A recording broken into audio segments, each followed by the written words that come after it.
Just wanted to talk, that's all. All right.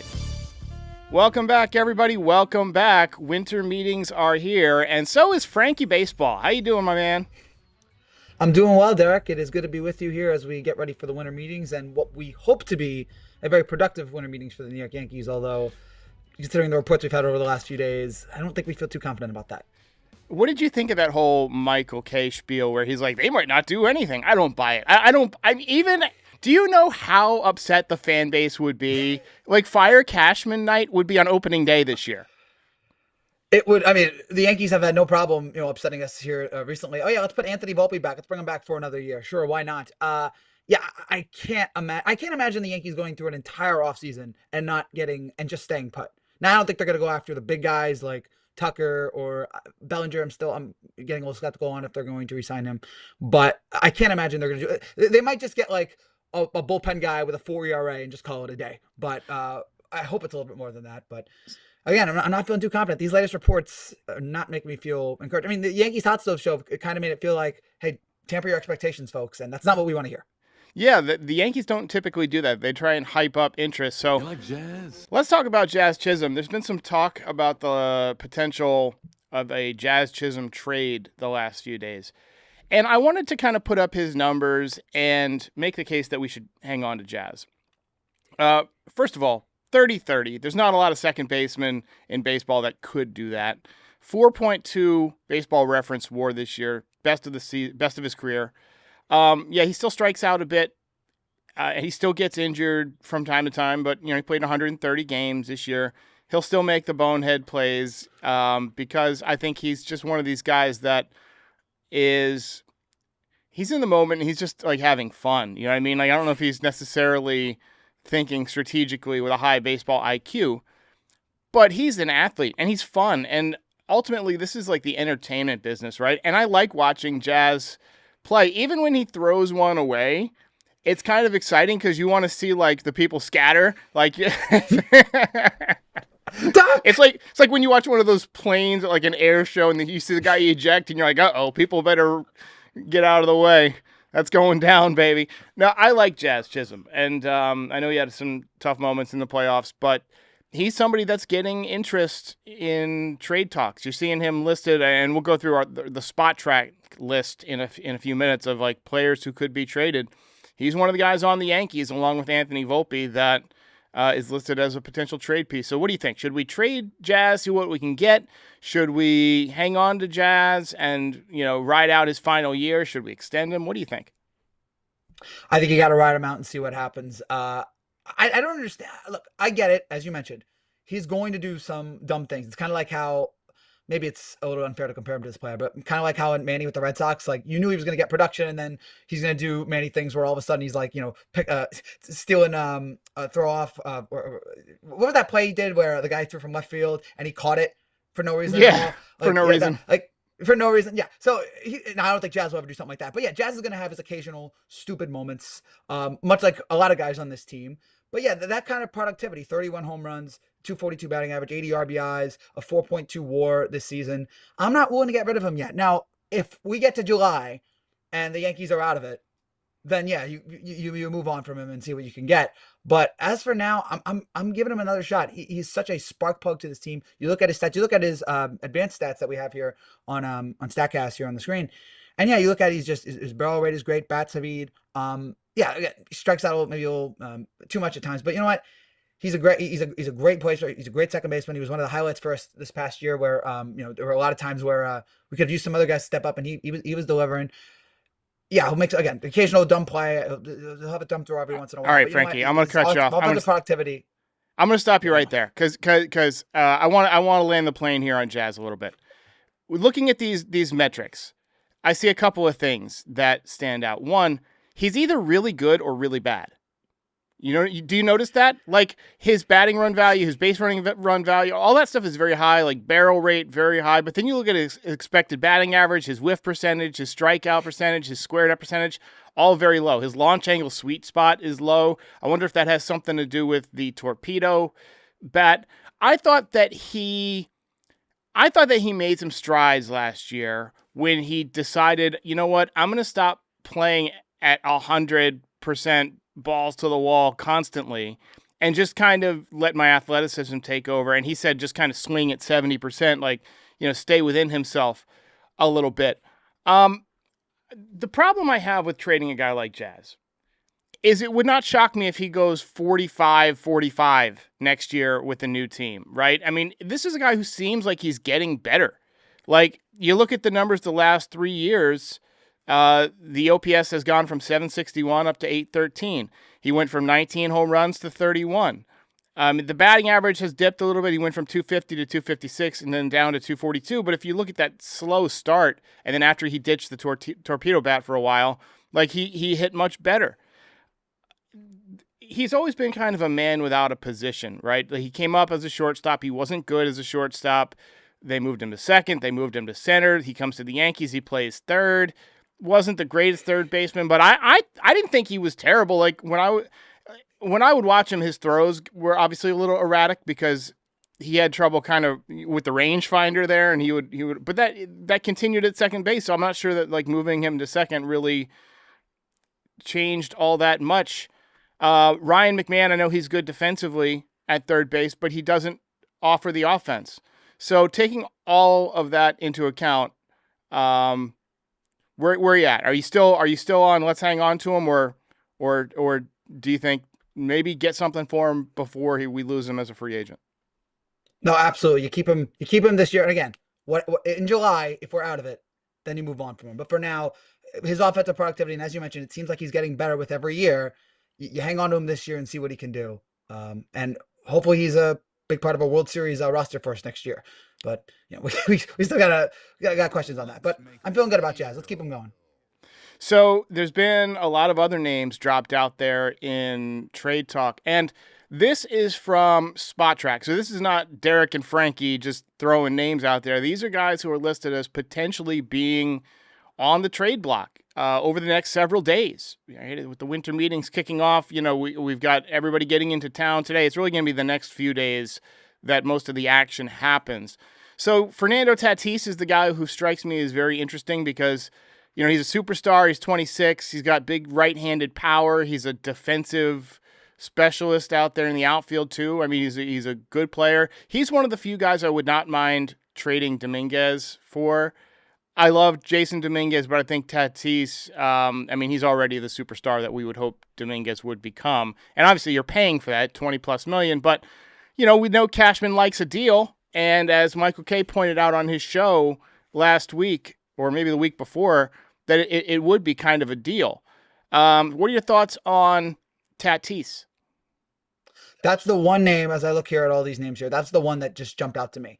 I feel like if the Yankees aren't going to sign anybody off this offseason, if they trade for Tatis, I feel like that'll get the fan base off their back for the most part, even if it means parting with Dominguez. As you mentioned, superstar, has that just that swagger about him that you can tell. Like, I remember a couple years ago when he came back after the whole PED things, and we'll get over the whole he did stars. We'll forgive that very quickly if he comes over here in pinstripes.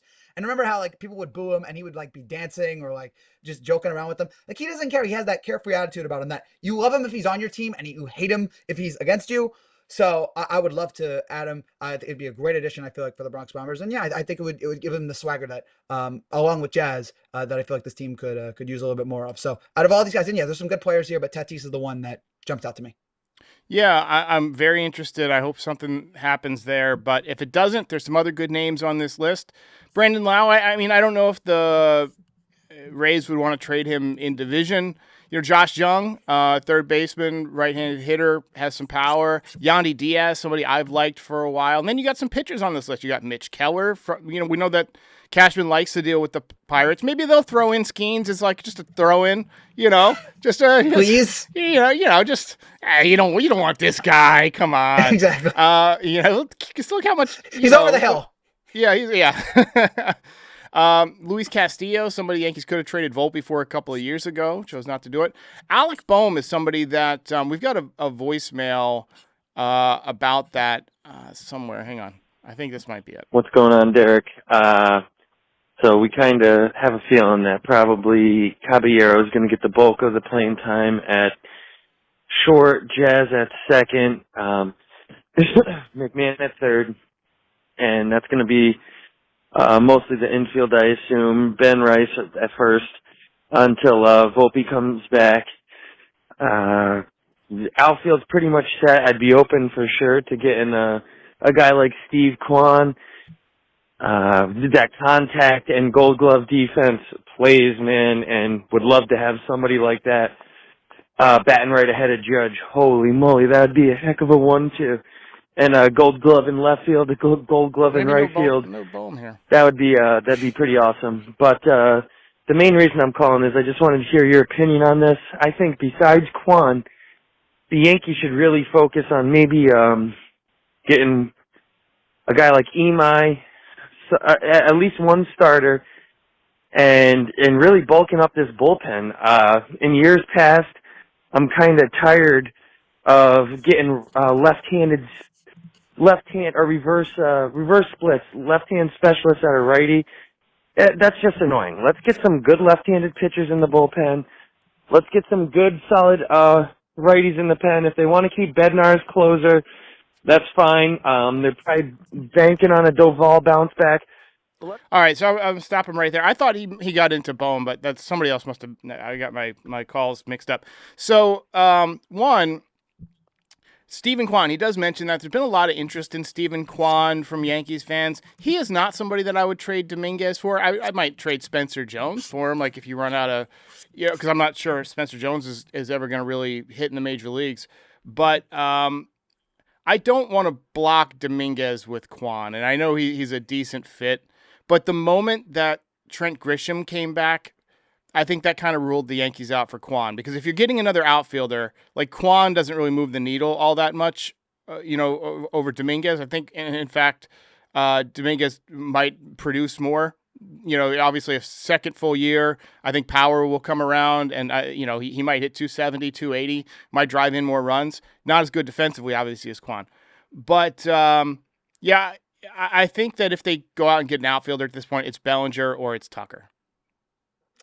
Yeah, I wouldn't mind that. Obviously, Bellinger, we knew how good he was for us last year. Tucker, I think he's going to have a bounce back year here in 26. I think the door is shut on Kwan. Would have loved to have had him, but I think it's too much there. Looking here at this list again, I was interested in Kodai Senga's name because he was really good before his injury last year, and then he struggled after that. If he comes back healthy, I think he could be we definitely need starting pitching, and he could definitely improve that for us here. So I wouldn't – that's another name I think the Yankees should look after. So let's take a look at his numbers. I mean, he went 7-6 with a 3.02 ERA, 22 games started. I think the issue for Senga has been his health, really. I mean, he's had some injury issues 2024. Obviously, this year he missed about 10 starts. But his off-speed, so he's still got that ghost splitter, or ghost fork, or whatever they call it. I like guys with unique pitches. I think that's always, like a different look for hitters is a good thing. And if you look at his metrics, I mean, he's average or above average in most things. Like, he's like a consistent pitcher. I kind of like the idea. I don't know that the Mets would trade him to the Yankees. We have seen guys going in the other direction. What did you think of the Devin Williams to the Mets? I think you texted me. I think you're actually how I find out. You just texted, he's their problem now. And I was like, oh, that's got to be Devin Williams. Yes, I was so thankful. I will say, what is it with the Mets? And I'm not trying to joke about the Mets here because I'd love to do that, but I'm being serious. What is it with the Mets wanting to get former Yankees? Because we've seen this now time and time and time again. Maybe the only thing I can think of is maybe they think, all right, well, we know this guy can handle New York because he's played for the Yankees, so let's bring him over here. But there is a long list of guys who started off in the pinstripes and then come on over to Queens. So Devin Williams is just the latest one of them. I don't mind seeing him go, although I will say I do not agree with people. I've never understood people DMing athletes and him complaining about that on Instagram. I had no problem with that because, like, why? Fine, he left your team. He's a baseball player. He's not a bad guy as far as we know. Like, why are you like DMing him? About how happy we are that you're off the team. Like, I don't get that. So I'm glad. I was happy that he lashed out at that because I think that's fine. But yeah, I will not miss seeing him on the team next year, and we'll see if he turns around with the Mets. But I think it's unlikely. I'm sure we'll still have somebody to give us plenty of heart attacks. So people are asking. Yeah. People are asking in the chat about Kazuma Okamoto. The Japanese third baseman / first baseman / outfielder. I want to share his numbers here in Japan. This is a guy who, legit hitter. Last year between two teams, he hit 322. He had 15 home runs, only 77 games. But, this is a guy who the year before that, 27 home runs. Year before that, 41 home runs. He's a career 274 hitter. I haven't seen much of his defensive highlights. I've heard people say that he's versatile or whatever. I always like bringing in Japanese guys, but I'm much more skeptical of Japanese hitters than I am Japanese pitchers. Like, I feel like Japanese pitchers have translated much better than Japanese hitters. What are your thoughts? That is fair, with the exception of Shohei, I feel like. But yeah. he was Matsui was pretty good, but even his power numbers went way down. Oh yeah, and to compare any Japanese hitter to Ohtani is laughable at this point because he's just so far towers over all of them. Yeah, again, I have not checked out this guy, but sure, if he has the offensive numbers, I wouldn't mind bringing him in. We got to, it's such a great place for young talent to develop that I feel like we got to, and it's worked out well for us in the past with Matsui and with Tanaka. I feel like let's try it again. I don't think it could hurt us. So, I mean, he's going to cost a lot of money, but these Japanese guys, for the most part, it seems like they're worth it. So I wouldn't mind going after him. We got another couple of calls here. Hey, Derek. Yankees outfield options. If you're going to go with Tucker or you're going to go with Bellinger, you already have Grisham and Judge. That leaves one more spot kind of as a fourth outfielder. You got to trade Jones or Dominguez if Tucker or Bellinger is the way out. What do you think? Spencer Jones to the Phillies for Alec Bohm. There's the Bohm call. I'm not even sure if I like it, but the Yankees could definitely use an offensive upgrade at third. Spencer Jones just fits the Phillies archetype so perfectly in my head. He's a masher. He's going to strike out 200-plus times a year. It's a rental. I'm not sure how the price lines up, but a package for Bohm headlined by Spencer Jones, what do you think? I have no idea if I even like it. Thank you. Well, not a good base runner, not a good fielder. He definitely has some offensive upside. He's a guy who hit 287, didn't hit for a ton of power. His power number has been trending down the last 3 years. A couple years ago, he had 20 homers, and then last year down to 11, 15 in 2024. He also, I remember, had some issues where I guess it was like he had to be disciplined and so forth. But the metrics, not bad. I mean, expected batting average in the 90th percentile, squared up percentage in the 93rd percentile, whiff percentage. He's like a contact hitting third baseman who doesn't field very good. I don't hate it for Spencer Jones because I personally don't think that Spencer Jones is going to add a lot of value to the Yankees next year. I think if you sign one of the outfielders and you trade Jones to platoon Bohm with McMahon, I think that could actually be a pretty decent platoon situation. And then you free up the outfield for, whether it's Tucker or whatever. And then, Dominguez as a fourth outfielder, I don't hate it, but the problem is he's not a good defensive outfielder, right? So, you can't really use him that much against lefties. It's just the roster construction kind of sucks, man.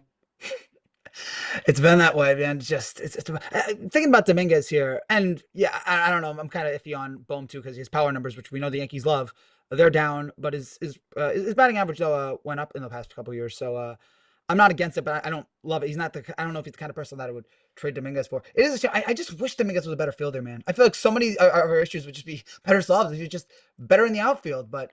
It's just a concern there. But yeah, I still believe in him. We still believe in him. I don't want to get rid of him yet. And not for Bohm. Maybe for Tatis. All right, last thing we got to talk about. Donnie Baseball has a chance to get into the Hall of Fame. There's going to be an announcement tonight at 7:30. There's a group of 16 former players that make this vote every year, and it's called like the Modern Era Committee. I want to give you Mattingly's case here. 307 career hitter. His career was shortened by the back injury. He had 222 home runs, but he was the 84 batting champion. He was the 85 MVP. He had 9 gold gloves. From 84 to 89, he was best hitter in baseball. 327 average, 902 OPS. I remember there was a lot of talk. I was very young at that, during that point of, I was 6 years old in 1989, so I didn't get to really watch him, but there was this rivalry between him and Wade Boggs because he was the contact hitting lefty for Boston at the same time. And, I think it's pretty cool that they ended up becoming teammates and making it to the playoffs together in 95. Don Mattingly was actually the first Yankee I got to see hit a home run in person.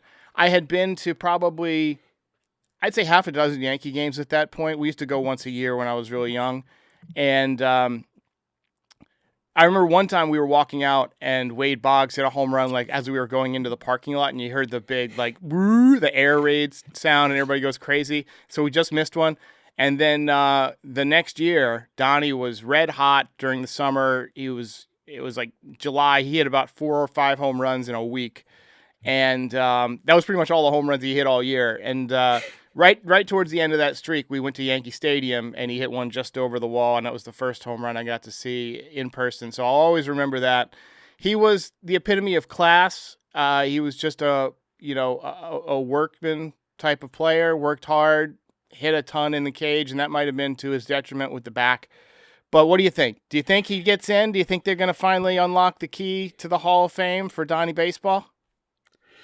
I would love it because, and I have such a affinity for Donnie Baseball, even though I never saw him play. I mean, he stopped playing. I was 3. I wasn't even. I was 3 years away from being born when he stopped playing. So I have no attachment. I didn't watch him play, but I have such a warm feeling towards him because the fact that in the 80s when the Yankees were struggling, and I guess they weren't like the worst team in baseball, but they weren't making the playoffs. You know, George was being George, and he had to be kicked out of baseball. When all of that drama was happening, Donnie was the one consistent, and he was so good for us for so many years. You look on screen here, you have the 9 Gold Gloves, batting champ in 84, AL MVP in 85. I think he has some AL records for like most consecutive games with a home run or so. I think he had like 5, you mentioned like 4 or 5 games in a row with a home run. I think he has the Grand Slams record in one season. I would love to see him get in, but I think 12 out of 16 votes, and it's not like, it seems like if his offensive numbers were a little bit better, they'd push him in there. I mean, 222 home runs, 2,100 hits. It doesn't seem like that's enough. Yeah, the 9 Gold Gloves is great. What you were saying? Well, think about it this way. You know, Kirby Puckett was similar. He had similar numbers, and his career got shortened by glaucoma, and he got in. So I think Mattingly kind of fits into that same category as Puckett, where, you know, probably was one of the better players in the game, but just physical stuff really kept him from, you know, reaching that next level. But I'm rooting for him. I mean, it doesn't hurt. It's the Hall of Fame. It's not the Hall of Stats, right? There was no baseball player more famous than Don Mattingly in the mid-'80s, especially in New York. I think that, and I say that as somebody who was like 1 or 2 years old during his peak, right? So, you know, this is the stories I hear. So if you say, oh, Keith Hernandez, or, you know, whatever, who gives a shit? Donnie Baseball was the man. He was awesome. And I was actually thinking about Keith because Keith is kind of the same thing, which a great defensive player for the Mets and hasn't gotten in. The big question I'm going to have, even more than Donnie, is are Bonds and Clemens going to get in? I say no. I think they should. We've talked about this, you know, their stats and everything they've meant to the game. It's overwhelming, but I don't think they're getting in. Do you? I don't think they're ever getting in. Unless things change, like in the minds of the writers, you know, fairly quick. They might get in after they're dead. You know what I mean? Like they made Pete Rose eligible. Like I agree with the take that I guess maybe it was Manfred who came up with this, who said basically that, and this is something I felt for a long time, like a lifetime ban should end when the lifetime ends, right? Rather than be just permanently ineligible. I think it's possible that they put Bonds and Clemens and those guys in posthumously, you know, in 30 years, 40 years, when they're unfortunately not going to probably be around to enjoy it. Which is a bummer, I feel like, because again, whatever you say about Barry Bonds and Roger Clemens, their talent, their impact on the game is extraordinary, and I feel like they just. I mean, if you're going to put Bud Selig in the Hall of Fame, yeah, then what are we doing? What are we doing here? I mean, this guy oversaw the whole thing and looked the other way. But we're going to ignore Bonds. It's a joke. That's what bothered me when I went to Cooperstown a couple of years ago. Just thinking like, man, all Selig's in here and you had all these great players, you know, are not in it. He looked the other way. All right, ladies and gentlemen. So winter meetings kicking off. Expect impromptu shows over the next few days. We're going to have TK on tomorrow night. If stuff breaks during the day, you know, I'll be working. So, you know, I'll be live as soon as I can. I'll schedule something. And then at minimum, we'll be live after the workday ends. But Frankie, thanks so much for joining us once again. Always fun to have you. And ladies and gentlemen, we will see you over the course of this week. Thanks so much for watching. We'll see you next. If you enjoyed this content, please hit that like button and subscribe. Check out nydesigns.shop for some great merch. Support our sponsors. It helps keep the show going. And you can find us on all major audio platforms, so be sure to subscribe there too. But most importantly, come back again soon. We'll see you next time.